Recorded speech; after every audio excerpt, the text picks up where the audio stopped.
شرور أنفسنا ومن سيئات أعمالنا من يهده الله فلا مضل له ومن يضلله فلا هادي له ونشهد أن لا إله إلا الله وحده لا شريك له ونشهد أن سيدنا وسندنا ومولانا محمدا عبده ورسوله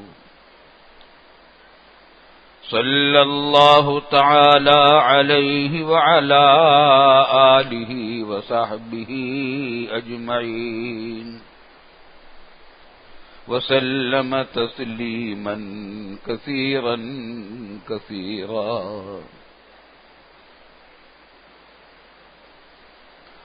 أما بعد فأعوذ بالله من الشيطان الرجيم. بسم الله الرحمن الرحيم.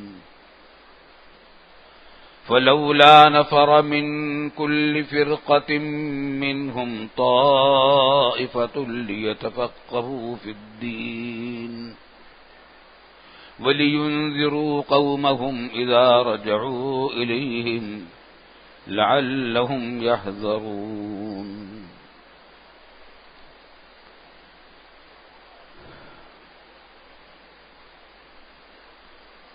عزیز طلبہ، السلام علیکم ورحمۃ اللہ وبرکاتہ. اللہ رب العالمین کا فضل و کرم ہے اور اس کا ہم شکر ادا نہیں کر سکتے کہ اس نے پھر ہمیں اپنے تعلیمی سال کے آغاز کی توفیق عطا فرمائی ہے.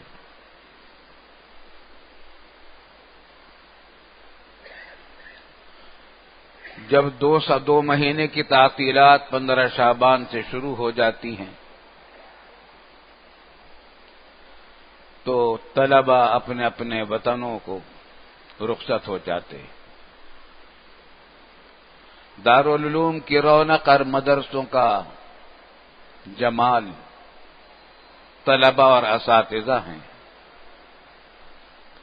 طلبہ بھی ان تعطیلات میں رخصت ہو جاتے ہیں اپنے وطنوں کو، گھروں کو. اساتذہ کرام بھی جو باہر کے رہنے والے ہیں وہاں واپس چلے جاتے ہیں کچھ اور دوسرے سفروں میں. نتیجہ یہ ہوتا ہے کہ یہ دارالعلوم کا سارا ماحول خالی خالی سا ہو جاتا ہے. بلکہ اگر یوں کہوں کہ اس میں ایک قسم کی افسردگی سی طاری ہو جاتی ہے تو غلط نہیں ہوگا، کیونکہ مدرسے کی جان دو ہی چیزیں ہیں، استاد اور طالب علم. مدرسہ نہ کسی عمارت کا نام ہے،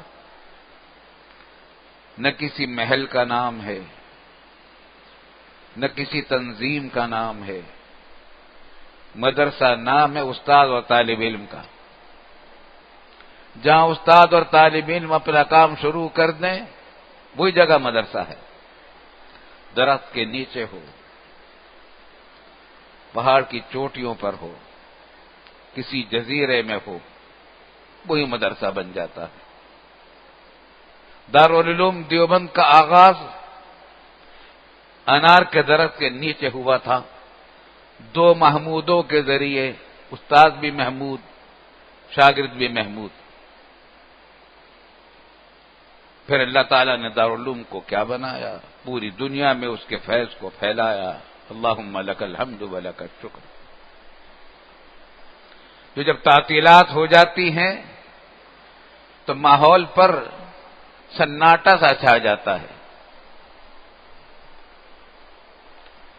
اگرچہ ہم لوگوں کی چھٹیاں تو نہیں ہوتی، طلبہ کی تو چھٹی ہو جاتی ہے اور اساتذہ کی بھی کسی حد تک ہو جاتی ہے، مگر بہت سے دارالعلوم کے اساتذہ کی بھی اور بہت سارے ذمہ داروں کی بھی چھٹی نہیں ہوتی، چھٹی بند ہے. اسباق کے زمانے میں مشاغل دوسری نوعیت کے ہوتے ہیں، اور بہت سارے کام اس انتظار میں رکے رہتے کہ تعطیلات شروع ہوں گی تو وہ کام کرنے پڑیں گے۔ چنانچہ ہماری چھٹی بند ہے، کاموں کی نوعیت بدلتی جاتی ہے۔ الحمدللہ آج پھر ہمارے دارالعلوم کا تعلیمی سال شروع ہو رہا ہے اور ہمارے طلباء واپس آ گئے ہیں۔ اہلاً وسہلاً ومرحباً۔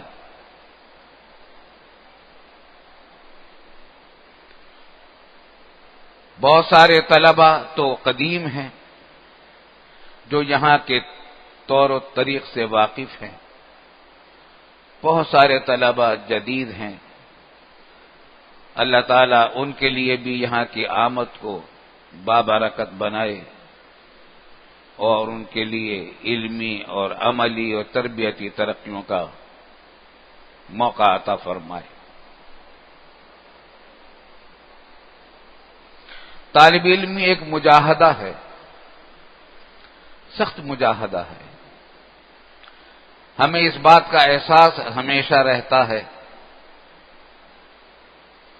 کہ یہ ہمارے طلباء، یہ ہماری روحانی اولاد ہے، ان کے ماں باپ نے دلوں پر پتھر رکھ کر محض اللہ کے لیے اپنے دل کے ٹکڑوں کو اپنے سے جدا کر کے یہاں بھیجا ہے تاکہ یہ علوم نبوت سے مالا مال ہوں اور اس کی روشنی دنیا میں پھیلانے کے قابل ہو جائے۔ یہ جہاں ان کے ماں باپ کا بہت بڑا ایثار اور بڑی قربانی ہے، طلباء اور آپ حضرات کی بھی بہت بڑی بھاری قربانی ہے۔ الحمدللہ آپ اللہ کے راستے میں ہیں، اور جب بندہ اللہ کے راستے میں ہوتا ہے تو اس کا ہر لمحہ عبادت بن جاتا ہے، بشرطے کہ نیت بھی ٹھیک ہو اور عمل شرعی حدود کے اندر ہو، تو اس کو کھانا پینا سونا جاگنا تفریح کرنا کھیلنا کودنا آرام کرنا سونا یہ سب عبادت، کیونکہ کھانا بھی اس لیے ہے کہ توانائی برقرار رہے، صحت ٹھیک رہے، نیند بھی اس واسطے ہے کہ تاکہ آدمی نشاط کے ساتھ دوسرے کاموں کو انجام دے سکے، اپنے فرائض منصبی کو، کھیل کود بھی اس واسطے ہیں تاکہ جسمانی صحت اچھی رہے۔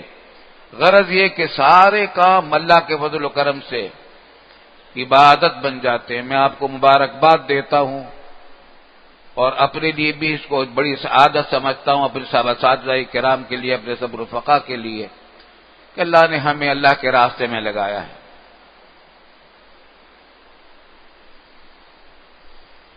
اور یہ مجاہدے کی زندگی ہے، طالب علم کی زندگی، لیکن اللہ کا وعدہ ہے والذین جاہدوا فینا لنہدینہم سبلنا، جو لوگ ہمارے راستے میں مجاہدہ کرتے ہیں ہم ان کو راستے پر ڈال دیتے ہیں یا راستہ دکھا دیتے ہیں۔ الحمدللہ الحمدللہ ہم اس مجاہدے کی زندگی میں شامل ہو گئے ہیں۔ اللہم اجعلنا من المجاہدین من الذین جاہدوا فی اللہ رب العالمین۔ اللہم لک الحمد و لک الشکر۔ آپ حضرات کو میں مبارکباد دیتا ہوں۔ اجنبی طلبہ، عزیز طلبہ جو بہت سارے نئے آئے ہیں، وہ اپنے آپ کو اجنبی محسوس کرتے ہوں گے، لیکن انشاءاللہ یہاں کے ماحول میں رہ کر وہ جلدی محسوس کریں گے کہ وہ اجنبی جگہ نہیں آئے۔ آپ کے اساتذہ کی شفقت اور محبت آپ کو ملے گی، انشاءاللہ آپ اپنے آپ کو اجنبی محسوس نہیں کریں گے۔ قدیم طلبہ سے بھی میری درخواست ہے کہ وہ نئے طلبہ کی رہنمائی بھی کریں، یہاں کے طور طریقے بھی سکھائیں سمجھائیں، اور ان کی جو کچھ مدد ہو سکتی ہے اور حوصلہ افزائی ہو سکتی ہے وہ ضرور کرنی چاہیے۔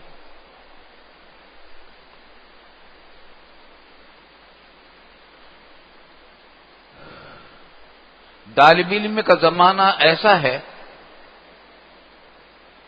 کہ اس میں جو عادتیں پڑ جائیں یا ڈال لی جائیں پھر وہ زندگی بھر کی ساتھی بن جاتی ہیں۔ اچھی عادتیں آپ ڈال لیں گے طالب علمی کے زمانے میں تو عمر بھر تا حیات وہ آپ کے لیے بہت بڑی مددگار بنیں گی، آپ کی دینی اور دنیاوی ترقیوں کا ذریعہ بنیں گی۔ اور خدا نخواستہ بری عادت پڑ گئی تو وہ بھی پھر پیچھا نہیں چھوڑے گی اور آسانی سے پیچھا نہیں چھوڑے گی۔ طالب علم میں اچھی جو عادتیں ڈال دی جائیں وہ زندگی بھر ساتھ رہتی ہیں، بعد میں بڑی مشکل سے چھوٹتی ہیں اگر کوئی بری عادت پڑ گئی ہے۔ اس واسطے اس کا آپ عزم کریں کہ یہاں رہتے ہوئے آپ حضرات اپنی عادتوں کو اچھے رخ پر ڈالیں گے۔ خوب یاد رکھیے یہ مجاہدے کی زندگی ہے، مجاہدے کا راستہ ہے، اور علم تک کوئی راستہ آسان نہیں جاتا۔ لا یستطاع العلم براحت الجسم، جسمانی راحت کے ساتھ علم حاصل نہیں کیا جا سکتا، مشقت کرنی پڑتی ہے، محنت کرنی پڑتی ہے، مجاہدے کرنے پڑتے ہیں، مرضی کے خلاف باتیں برداشت کرنی پڑتی ہیں، جب کہیں جا کر انسان علم کے راستے پر گامزن رہ سکتا ہے۔ تو عزم کر لیجئے کہ محنت اپنے بھرپور محنت اپنی توانائی کی حد تک ہم کرنے میں کوئی کسر نہیں اٹھائیں گے۔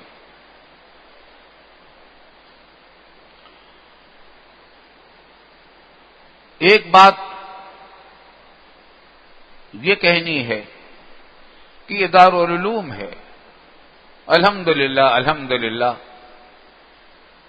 اللہ نے ہمارے بزرگوں کی صدقے اور طفیل میں ان کی محنتوں اور دعاؤں کے نتیجے میں اپنے فضل و کرم سے اس جامعہ دارالعلوم کو ایک مدینۃ العلم بنا دیا ہے، ایک خوبصورت علمی شہر بنا دیا ہے۔ اللہ کا فضل و کرم ہے، احسان ہے۔ یہاں کوشش یہ کی گئی ہے کہ یہاں پڑھنے والوں اور پڑھانے والوں اور ان کے گھر والوں اور بچوں ان سب کی ضرورتیں حتی الامکان اسی جامعہ دارالعلوم کے احاطے میں پوری ہوں۔ الحمدللہ آپ دیکھ رہے ہیں ہر طرح کی سہولتیں اللہ نے یہاں عطا فرما دی ہیں۔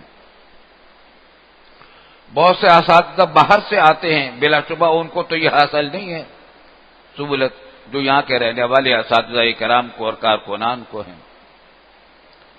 کتنا وقت ورنہ آدمی باہر سے آتا ہے جاتا ہے، کتنا وقت جانے میں اور آنے میں کتنی محنت اور پیسہ اس میں خرچ ہو جاتا ہے۔ یہاں الحمدللہ یہیں دارالعلوم میں ہے۔ جو یہاں رہ رہے ہیں ان کے بچوں کی تعلیم ہر قسم کی، اسلامی اسکول کی تعلیم ہو، اردو میڈیم کی تعلیم ہو یا انگلش میڈیم کی تعلیم ہو یا درس نظامی کی تعلیم ہو، لڑکوں کی ہو یا لڑکیوں کی ہو، سب کا انتظام یہی ہے۔ بچوں کی تعلیم کے لیے بھی باہر جانے کی ضرورت نہیں۔ سیکورٹی بھی دارالعلوم کے اللہ کے فضل و کرم سے، اصل سیکورٹی تو اللہ کی ہے اور وہ دارالعلوم کو اللہ تعالیٰ نے عطا فرما رکھی ہے، اپنی سیکورٹی ہے۔ بجلی کی لوڈ شیڈنگ نہیں ہے، پانی کی قلت نہیں ہے۔ آج شہروں کے اندر کیا قیامت برپا ہے، لوڈ شیڈنگ کے مسائل ہیں، پانی کی قلت کے مسائل ہیں، بد امنی کے مسائل ہیں۔ اللہ کے فضل و کرم سے پر امن شہر بنا دیا ہے۔ ڈاکٹر یہاں موجود ہیں، ڈینٹل سرجن یہاں موجود ہیں، چھوٹا سا ایک بازار یہاں موجود ہے، کینٹین موجود ہے، اسٹور موجود ہیں، دکان موجود ہے، پنج وقتہ نماز کی مسجد، جامع مسجد، حتیٰ کہ عیدین کی نماز بھی یہیں، کہیں جانا نہیں پڑتا۔ نماز جنازہ بھی یہیں اور قبرستان بھی یہیں، اور کھیل کے میدان بھی یہیں۔ جب آپ یہاں رہیں گے اور اللہ کے لیے رہیں گے اور اللہ ہی کے لیے اپنی جان اور صحت کی تندرستی کی انتظام میں لگیں گے، یہ سب عبادت کا کام ہے۔ اللہ رب العالمین نے کھیل کے اتنے بڑے میدان عطا فرما رکھے ہیں دارالعلوم میں، ہم طلباء کی حوصلہ افزائی کرتے ہیں، ہم چاہتے ہیں کہ طلباء کھیلا کریں۔ عصر سے مغرب کے درمیان کا جو وقت ہے اس میں وہ کھیلیں، جسمانی محنت کریں، اس سے ان کی صحت میں انشاءاللہ فائدہ ہوگا، اور پھر رات کو زیادہ بہتر انداز میں اپنے مطالعے اور تکرار کے مشاغل میں وہ لگ سکیں گے۔ ہماری طالب علمی کا آخری 4 سال بھی الحمدللہ یہیں گزرے ہیں، لیکن اس وقت یہ ریگستان تھا، روزانہ 1-2 آدمیوں کو بچھو کاٹتے تھے، روزانہ سانپ نکلتے تھے، کمروں کے باہر سردیوں میں گیدڑ چیختے چلاتے رہتے تھے، کمرے کھلے رہ جائیں طلباء کے تو گیدڑ آ کے دودھ پی جاتے تھے، نل میں پانی نہیں ہوتا تھا، ٹنکی میں آتا تھا اونٹ گاڑی میں، اور لوگ اپنے برتنوں میں، طلباء اپنے برتنوں میں بھر کر ہم لوگ اپنے کمروں میں رکھتے تھے، لوٹوں سے وضو کرتے تھے، مسجد بھی نہیں تھی، ایک بڑا ہال تھا اس میں نماز پڑھ لیا کرتے تھے، ریت اتنی اڑتی تھی کہ ظہر کی نماز کو جائیں تو چند گز کے فاصلے کا آدمی نظر نہیں آتا تھا، اتنی ریت ہوتی تھی، اور اسی میں کھانا پکانے والا آٹا گوندتا تھا،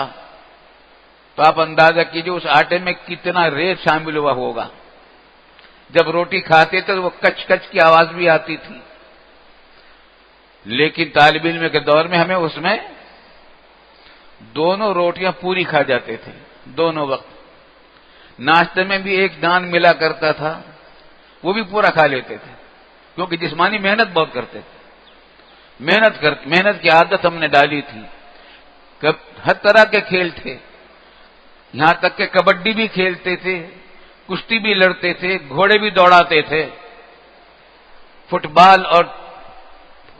بال بھی کھیلتے تھے، کرکٹ بھی کھیلتے تھے، اساتذہ بھی کھیلتے تھے، طلبہ بھی کھیلتے تھے،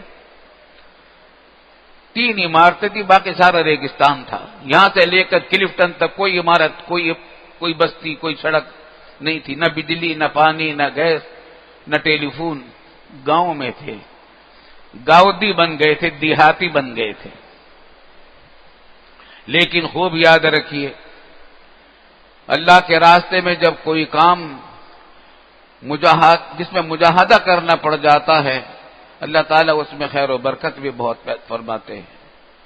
ہمیں محسوس ہوتا ہے کہ وہ جو 4 سال ہمارے گزرے گھر سے باہر، ہم جب گھر جایا کرتے تھے ہفتے کی چھٹی گزار، ایک ہفتے کی چھٹی گزار کر جمعرات کی شام کو نکلتے تھے یہاں سے تقریباً عصر کے وقت، پہنچتے تھے کبھی عشاء کے بعد، کس طریقے سے، کہیں گدا گاڑی مل گئی تو گدا گاڑی میں سوار ہو گئے، کوئی اونٹ گاڑی مل گئی تو اس میں سوار ہو گئے، کس طریقے سے پہنچتے تھے، آنے میں بھی یہ طریقہ تھا، اور یہ کہہ کر جایا کرتے تھے کہ ہم کراچی جا رہے ہیں، نہ کوئی آبادی نہیں، نہ کورنگیا کی آبادی تھی، نہ لانڈی کی آبادی تھی، سارا ریگستان تھا، کلفٹن تھا، سمندر تک سارا ریگستان اور جھاڑیاں تھیں، لیکن الحمدللہ یہ محسوس ہوتا ہے کہ وہ زمانہ ہمارے لیے بہت مفید اور کارگر ثابت ہوا، محنت اور مشقت اٹھانے کی عادت پڑ گئی، الحمدللہ وہ آج تک کام دے رہی ہیں، خدا کا شکر ہے، احسان ہے۔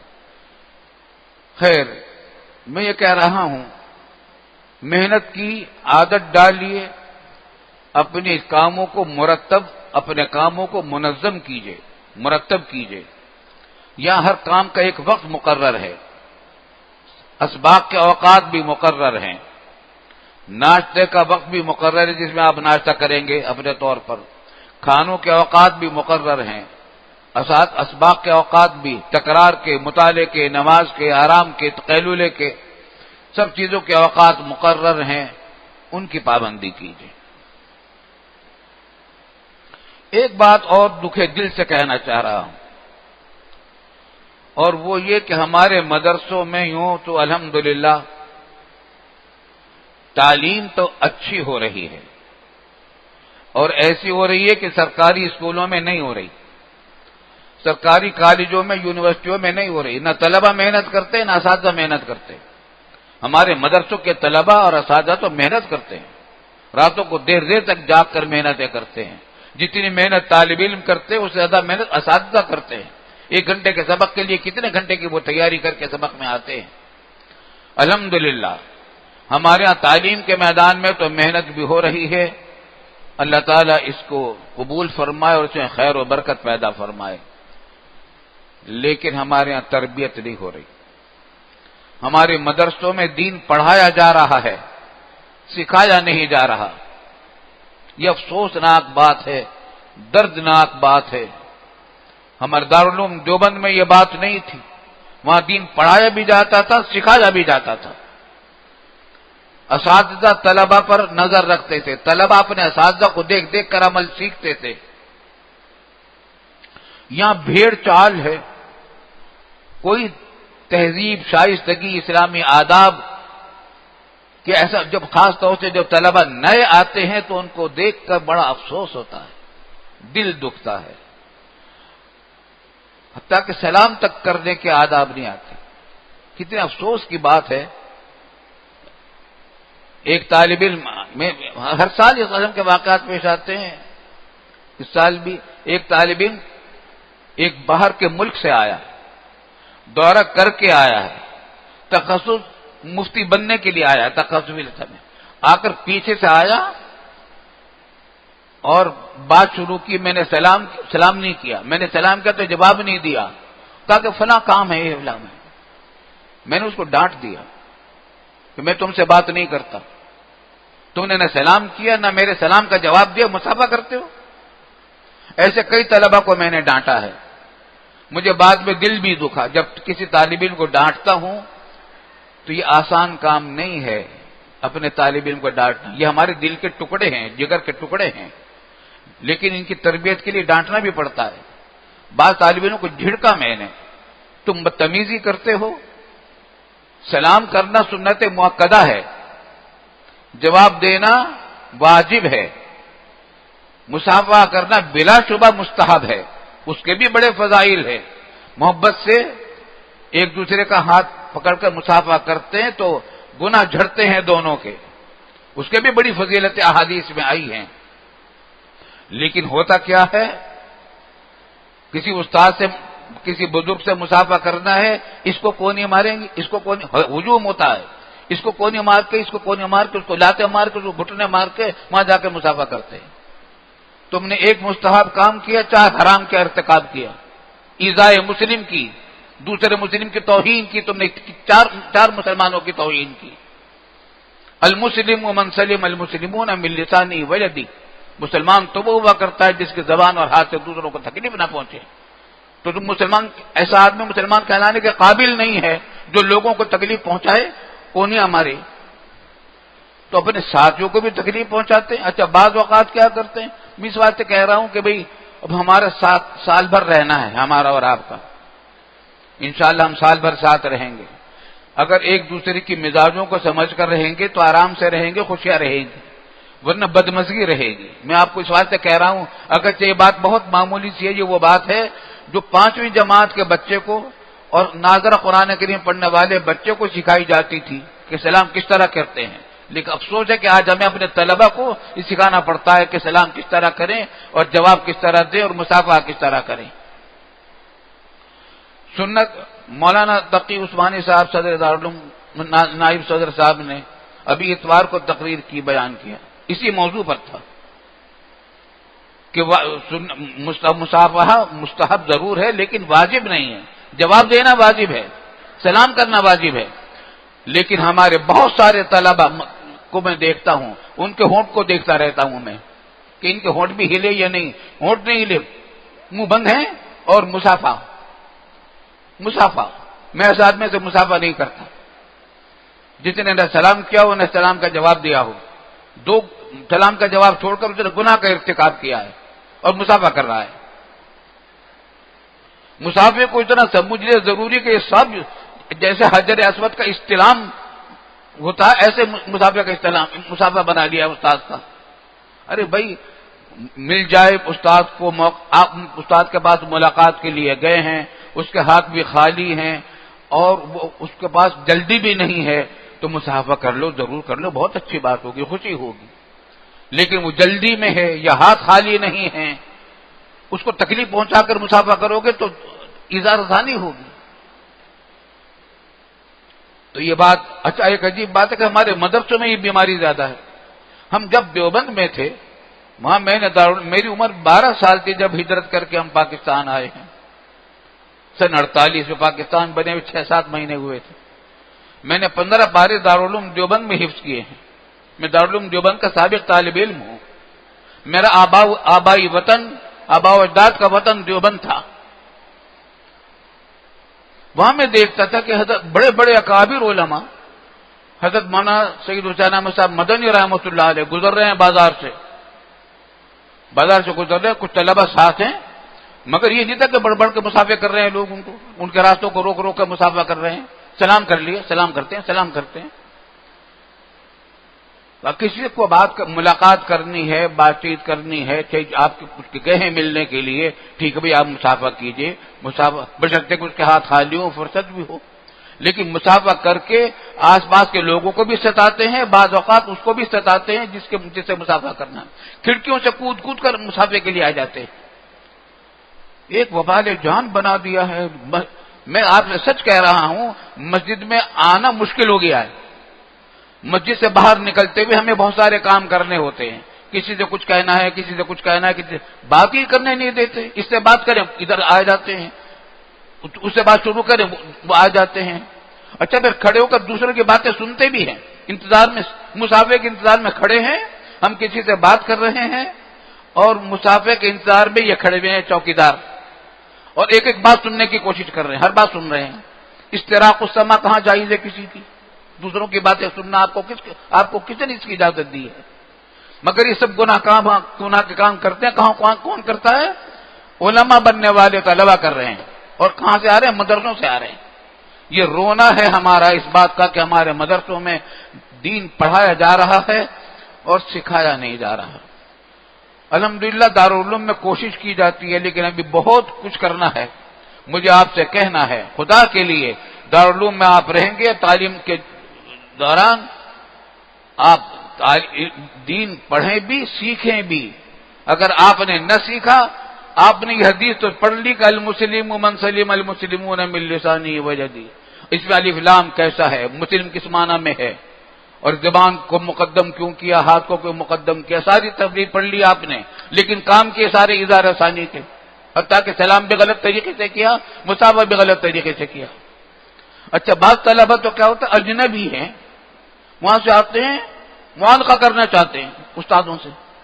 بھائی تم اجنبی آدمی ہو، نئے آدمی آئے ہو، تم معانقہ کیوں کر رہے ہو؟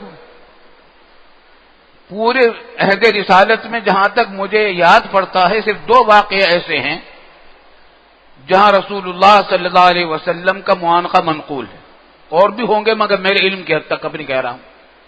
زید بن حارثہ رضی اللہ تعالی عنہ جو آپ کے متبنہ تھے، بیٹے کی طرح محبوب تھے، سفر سے آئے تو آپ نے ان کے ساتھ معانقہ کیا، اور حضرت جعفر بن ابی طالب حضرت صلی اللہ علیہ وسلم کے چچا زاد بھائی ہجرت حبشہ میں گئے تھے، اس کے بعد حضور صلی اللہ علیہ وسلم مدینہ طیبہ ہجرت کر کے آ گئے، عرصے دراز سے مفارقت تھی، جدائی تھی، وہ آئے تو آپ مدینہ طیبہ آئے تو آپ نے ان کو سینے سے لگایا اور معانقہ کیا۔ یہ 2 روایتیں تو میرے سامنے آئی ہیں، ہو سکتا ہے تلاش کرنے سے کچھ اور موقع بھی مل جائیں، لیکن حضور صلی اللہ علیہ وسلم کے عمل میں ہی ہیں۔ لیکن اب کیا ہوتا ہے، پہلی ہی ملاقات میں اجنبی آدمی ہے، معانقہ کرنا چاہتا ہے۔ بھائی تم معانقہ کرنے کا تمہیں کیا حق ہے؟ تم اجنبی آدمی ہو، تمہیں کیوں معانقہ کے لیے ہو؟ اچھا بلوچستان میں تو سلام معانقے کے ہوتا ہی نہیں، سلام معانقے کے بغیر ہوتا ہی نہیں۔ بلوچستان کا طالب علم آئے گا تو وہیں سے یوں کر کے آئے گا، یوں دور سے، کہ یہ سلام کرنے کا طریقہ ایسا معلوم ہوتا کشتی لڑے گا یہ آ کر۔ یہ بدتمیزی کی باتیں ہیں۔ اگر ہمارے مدرسوں کے طلبہ ان آداب کو نہیں سیکھیں گے تو بتائیے کب جا کر سیکھیں گے؟ اور جب یہ دارالعلوم سے فارغ ہو کر، دینی مدارس سے فارغ ہو کر دین کا کام کریں گے، مہذب شائستہ لوگوں میں جائیں گے تو لوگ کیا کہیں گے کہ یہ کیسے لوگ ہیں، ان کو سلام کرنے تک کے آداب نہیں معلوم۔ لیکن الحمدللہ ہمارے طلبہ پھر بھی ہزار بار ہمیں اللہ تعالیٰ کا شکر ادا کرنا چاہیے، اخلاص ان کے اندر ہے، انہوں نے اپنی جانیں قربان کی ہیں، اپنی ساری توانائیاں اللہ کے راستے میں لگائی ہیں، جذبات ان کے نیک ہیں، لیکن ان کو رہنمائی نہیں ملی۔ میری درخواست ہے جدید طلبہ کے لیے کہ وہ خاص طور سے یہاں کے طور طریقوں کو سیکھیں، قدیم طلبہ ان کے ساتھ تعاون کریں، خاص طور سے تخصص فی الدعوت والارشاد کے طلبہ خاص اہتمام کریں، نئے آنے والے طلبہ کو یہاں کے طور طریقے جو سنت کے مطابق ہو وہ سکھائیں۔ تو ایک تو یہ یاد رکھیے کہ المسلم من سلم المسلمون من لسانہ ویدہ، یہ پوری تمام معاشرت کے لاکھوں مسائل ہیں، آداب معاشرت اسلام کے آداب معاشرت لاکھوں ہیں، اگر کتابوں میں لکھی جائیں تو کتنی جلدیں تیار ہو جائیں۔ ان سب مسائل کی بنیاد یہ ایک حدیث ہے، المسلم من سلم المسلمون من لسانہ ویدہ۔ اس کو صرف زبان سے یاد کرنا ہی کافی نہیں ہے، اس پر عمل کیجئے، اپنے ہر عمل میں جائزہ لیجئے کہ ہم سے کسی کو تکلیف تو نہیں پہنچ رہی۔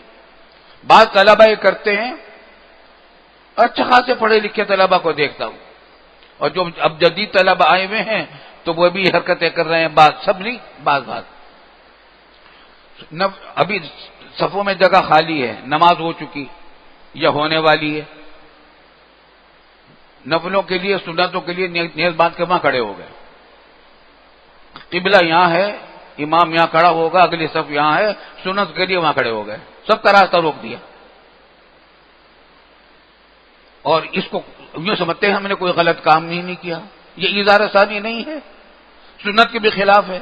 رسول اللہ صلی اللہ علیہ وسلم جب نماز پڑھتے تھے تو سترے کے پاس پڑھتے تھے، اور سترے کے دیوار وغیرہ کے اور آپ کے درمیان صرف اتنا فاصلہ ہوتا تھا کہ بکری کا بچہ گزر جائے، یعنی اتنی جگہ ہوتی تھی کہ سجدہ کر سکے آپ۔ تو اگلی جہاں تک ہو سکے سترے کے پاس نماز پڑھیں، پیچھے اگر وہاں کھڑے ہو جائیں گے تو آپ تو سب کا راستہ روک دیں گے، یہ سب کو گناہگار کریں گے گزرنے والوں کو۔ یہ چھوٹی چھوٹی چیزیں ہیں، وضو کرنے کے لیے بیٹھیں گے تو پانی بے تحاشا بہائیں گے، ناجائز ہے اسراف اور تبذیر۔ ان المبذرین کانوا اخوان الشیاطین، حضور صلی اللہ علیہ وسلم نے کتنی تاکید فرمائی کہ وضو کے لیے میں پانی ضائع نہ کیا جائے، اگر دریا کے کنارے پر تم ہو۔ سب بندی کے اندر بھی سنت کی اہتمام نہیں کرتے، ادھر سے آئے تو ادھر کھڑے ہو گئے، ادھر سے آئے تو ادھر سے کھڑے ہو گئے، بیچ میں خالی جگہ۔ سنت سطر ہمیشہ بیچ میں شروع کرنی چاہیے، صف بیچ میں سے شروع کریں، دائیں بائیں ہوتے چلے جائیں، امام کے سیٹ میں بیچ ہے تو وہاں سے شروع ہو جائیں، لیکن ایک ہی کنارے پر سب بنتی چلی جائے گی۔ دوسری طرف بعض اوقات یہ ہوتا ہے کہ آدھی سب یہاں سے وہاں تک بن گئی اور آدھی سب یہ خالی پڑی ہوئی ہے، یہ سب سنت کے خلاف باتیں ہیں۔ آپ اگر ہم سنت پر عمل نہیں کریں گے، بتائیے فرشتے آئیں گے سنت پر عمل کرنے کے لیے یہاں پر؟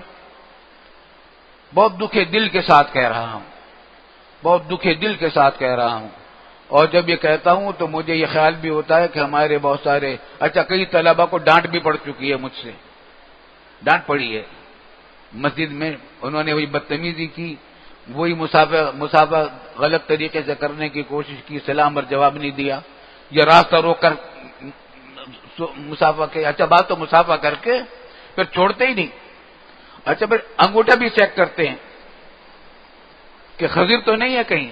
جاہلوں میں یہ بات مشہور ہے کہ حضرت خضر علیہ السلام کے ہاتھ میں انگوٹھے میں ہڈی نہیں ہے، تو یہ چیک کرتے ہیں کہ اگر خضر ہے تو پھر تو چھوڑنا ہی نہیں ہے اس کو۔ بدتمیزی کی باتیں ہیں، اگر جاہلوں کی باتیں ہمارے یہاں بھی رہیں گے تو بتائیے جاہلوں میں اور علماء میں کیا فرق رہ جائے گا؟ تو بھائی ان چیزوں کا آپ خیال رکھیں، اس طریقے سے محبتیں بڑھیں گی۔ بعض طلبہ یہ ہوتا ہے کہ یہاں کینٹین کے سامنے چبوترا سا بنا ہوا ہے، وہاں جا کر بیٹھے رہتے، گزرنے والوں کو دیکھتے رہتے، اور بعض مسجد کے سامنے چبوترا بنا وہاں بیٹھے رہتے ہیں۔ ہم نے وہاں بورڈ پر حدیثیں لکھوائی ہیں، ان کا ترجمہ بھی لکھوا دیا ہے کہ کہ سڑک کے کنارے پر بیٹھنے کو منع فرمایا رسول اللہ صلی اللہ علیہ وسلم نے، اس سے گزرنے والوں کو طرح طرح کی الجھنیں پیش آتی ہیں، لیکن اگر مجبوراً بیٹھنا پڑے تو آپ نے فرمایا کہ پھر اس کا آتو طریقہ حق کا ہو، تو پھر اس کا حق ادا کرو، اور اس کے کئی حقوق لکھے ہیں کہ کیا کرو، کیا کرو، کیا کرو، کیا نہ کرو۔ ان چیزوں کا آپ لحاظ رکھیں، کھیلنے ضرور، لیکن ایسے اس طریقے سے کھیلیں کہ کھیل سے فارغ ہو کر تکبیر اولا تک نماز میں پہنچ جائیں مغرب کی۔ تو دین اور دنیا کو آپ جمع کریں، اعتدال۔ دیکھیے کوئی چیز حد سے زیادہ شریعت میں نہیں ہے، تمام ہر چیز کی ایک حد ہے، ہر چیز کی ایک حد ہے، ہر چیز کو ایک حد میں رکھنا چاہیے، سنت، اور وہ ہے سنت، سنت کے مطابق عمل کیجیے۔ اچھا ایک بات اور بھی ہے، جب یہ کہا جاتا ہے کہ سنت پر عمل کرو، تو ہمارے ماحول میں زیادہ تر یہ ہوتا ہے کہ 5-6 چیزیں سنت میں داخل ہے، بس داڑھی رکھ لو، اور ٹخنے سے اونچا پیجامہ پہن لو، اور فلاں کام کر لو، فلاں کام کر لو، بس یہ سنت ہو گئی، اور باقی جتنی بدتمیزیاں کی ہیں وہ سب سنت کے خلاف کی ہیں، اس کی طرف دھیان ہی نہیں جاتا۔ رسول اللہ صلی اللہ علیہ وسلم کی سنت اعلیٰ درجے کا انسانیت کا نمونہ ہے۔ لقد کان لکم فی رسول اللہ اسوۃ حسنہ، پوری زندگی صبح سے لے کر رات تک آپ کا جو طریقہ زندگی تھا اس کو اپنانا ہے۔ آپ اپنے کمروں میں جائیں تو اپنے ساتھیوں کے ساتھ کس طریقے سے آپ کو گزارا کرنا ہے، کمرے کے برابر کے ساتھیوں کے ساتھ آپ کو کس طرح گزارا کرنا ہے، اپنے اساتذہ کے ساتھ کس طرح برتاؤ کرنا ہے، مطبخ میں جائیں گے تو کھانا کس طرح کھانا ہے، کھانا کس طرح لینا ہے، ان تمام چیزوں میں سنت کا لحاظ رکھیں۔ انشاءاللہ تعالی آپ بھی خوش رہیں گے، برکت ہوگی، اللہ تعالیٰ کی نصرت آئے گی، کسی کو دوسرے کو تکلیف نہ پہنچے۔ ایک بات یہ کہ آپ حدیث پڑھ لیں گے، اور بہتوں نے پڑھ بھی دی ہوگی، بخاری شریف میں بھی حدیث آئی ہے اور مسلم شریف میں بھی تمام۔ الایمان بضع وسبعون شعبہ، افضلها شہادۃ لا الہ الا اللہ وان محمد رسول اللہ، وادناها اماطۃ الاذى عن الطریق۔ اس سنت کو بھی فراموش کر رکھا ہے ہمارے دینی حلقوں میں۔ بیت الخلا جائیں گے، استعمال کریں گے بیت الخلا کو، فلش کیے بغیر تبرکات وہیں چھوڑ کے آ جائیں گے وہاں۔ خوب یاد رکھیں بیت الخلا کو استعمال کیجئے کہ دوسروں کو تکلیف نہ پہنچے، فلش کریں اس کو۔ اگر کبھی پانی وہاں نہیں آ رہا ہے کسی وجہ سے، فلش میں خرابی ہے، تو لوٹوں میں بھر بھر کے اس کو صاف کریں، جب تک غسلخانہ آپ صاف نہ کر دیں، گندگی کو صاف نہ کر دیں، باہر نہ آئیں، ورنہ دوسروں کو تکلیف پہنچے گی اور بدبو دور تک پھیلے گی۔ ان چیزوں کا اہتمام کریں، اپنے دارالطلبہ کے اندر بھی، مسجد کے بیت الخلاء وغیرہ کے اندر میں بھی۔ راستے میں چلیں تو ادناها اماطۃ الاذى عن الطریق، راستے میں اگر کوئی گندگی پڑی ہوئی ہے، بعض طلبہ پھل کھا کر چھلکے پھینک دیتے ہیں، بعض طلبہ ٹافی کھا کر اس کی پنی پھینک دیتے ہیں، یہ سنت کے خلاف ہے، گندگی پھیلانا ہے اور اس کے خلاف کرنا ہے۔ ڈسٹ بین ہم نے رکھوا دیے جگہ جگہ، برتن گندگی ڈالنے کے لیے، اٹھائیے اور وہاں ڈالیے۔ آپ نے نہ بھی ڈالی ہو، اگر پڑی ہوئی ہے تو آپ کو ڈالنے کی عادت ڈالیں، تاکہ آپ کا یہ مدرسہ، آپ کا یہ اسلامی شہر صاف ستھرا رہے، اسلامی شہر کا نمونہ بنائیں۔ دنیا کوئی آپ سے پوچھنا چاہے کہ آپ اسلامی نظام کا مطالبہ کرتے ہیں، اسلامی نظام ہونا چاہیے، اسلامی حکومت قائم ہونی چاہیے، اسلامی حکومت کیسی ہوگی، ان کو بتا سکیں کہ اسلامی حکومت ایسی ہوگی، اسلامی شہر ایسا ہوگا، 21ویں صدی کا اسلامی شہر کیسا ہوگا۔ تو آپ عملی نمونہ بنائیں۔ صفائی ستھرائی کو لوگ یہ سمجھتے ہیں کہ یہ سادگی کا کام ہے اور زاہد ہونے کی علامت ہے، ترک دنیا ہے۔ خوب سمجھ لیجئے شیطان کا دھوکہ ہے، خوب سمجھ لیجئے۔ گندا رہنا نہ زہادت ہے، نہ سادگی ہے، نہ پسندیدہ ہے، سنت کے خلاف ہے، لیکن اس طرف دھیان نہیں کرتے۔ اپنے آپ کے بدن کو بھی صاف کر کے، آپ کے بدن کے اندر پسینے کی بدبو نہیں آنی چاہیے۔ آپ کو معلوم ہے کہ رسول اللہ صلی اللہ علیہ وسلم نے لہسن اور پیاز کھا کر آنے والے کو مسجد میں آنے سے منع کر دیا۔ اور مسجد کے لوگوں کو اختیار دیا گیا کہ اگر وہ نہ جائے تو اس کو نکال دو، تو اس سے دوسروں کو تکلیف پہنچے گی، فرشتوں کو بھی تکلیف پہنچے گی۔ بعض طلباء کے پسینوں میں بدن میں پسینے کی بدبو آتی رہتی ہے، اس پسینے کی بدبو تو پیاز اور لہسن کے بدبو سے بھی زیادہ تکلیف دہ ہوتی ہے۔ اپنے آپ کو صاف ستھرا رکھے۔ اللہ تعالیٰ کے فضل و کرم سے دارالعلوم میں انتظامات، صفائی ستھرائی کے، غسل خانے کے، بیت الخلاء کے اعلیٰ درجے کے انتظامات کیے گئے ہیں، ان سے فائدہ اٹھائیں۔ آج اس کو یہ سمجھتے ہی نہیں کہ دین کا کوئی کام ہے صفائی ستھرائی۔ حضرت تھانوی رحمۃ اللہ علیہ کی کسی واعظ میں دیکھا تھا کہ انگریزوں کے زمانے میں ایک انگریز آدمی افسر وہاں تعینات ہوا، ضلع مظفر نگر میں، تھانہ بند کے آس پاس کسی جگہ۔ اللہ تعالیٰ نے اس کے دل میں ایمان ڈال دیا، مشرف اسلام ہو گیا۔ تو خیر اس نے دیکھا کہ وضو خانے کی جو نالیاں ہیں اس میں کائی اٹی ہوئی ہے، گندگی اٹی ہوئی ہے۔ تو ایک دن اتوار کے دن سوچا کہ جب سو رہے ہوں، سب گھروں پہ ہوں گے، 10-11 بجے کا وقت تھا، اس وقت مسجد میں کوئی نہیں ہوتا، وہ صفائی کا سامان لے کر آیا اور کپڑے وپڑے بھی اتنے ویسے پہنے جس سے صفائی کے لیے ضرورت ہوتی ہے، تو وہ صاف کر رہا تھا بیچارہ۔ تو ایک بڑے میاں آ گئے اور انہوں نے دیکھا کہ یہ مسجد کی نالی کو صاف کر رہا ہے انگریز۔ کہنے لگے میں انگریز میاں تم مسلمان تو ہو گئے مگر تمہارے دماغ سے ابھی تک انگریزیت نہیں نکلی، تمہارے دماغ سے ابھی تک انگریزیت نہیں نکلی۔ وہ بڑے میاں یوں سمجھتے تھے کہ مسلمان کا کام ہے گندگی پھیلانا اور انگریز کا کام ہے صفائی کرنا۔ تو یہ مزاج بھی بنا ہوا ہے ہمارے بہت سارے لوگوں کا، بھائی مسلمان کا کام تو صفائی ستھرائی کا کام ہے۔ رسول اللہ صلی اللہ علیہ وسلم کے آپ حالات پڑھیں شمائل، اس میں کہیں آپ کو نظر نہیں آئے گا کہ آپ کے کپڑوں پر دھبے ہوں، کہ یا کبھی آپ کے بدن مبارک سے کبھی ادنا درجے کی بدبو آئی ہو۔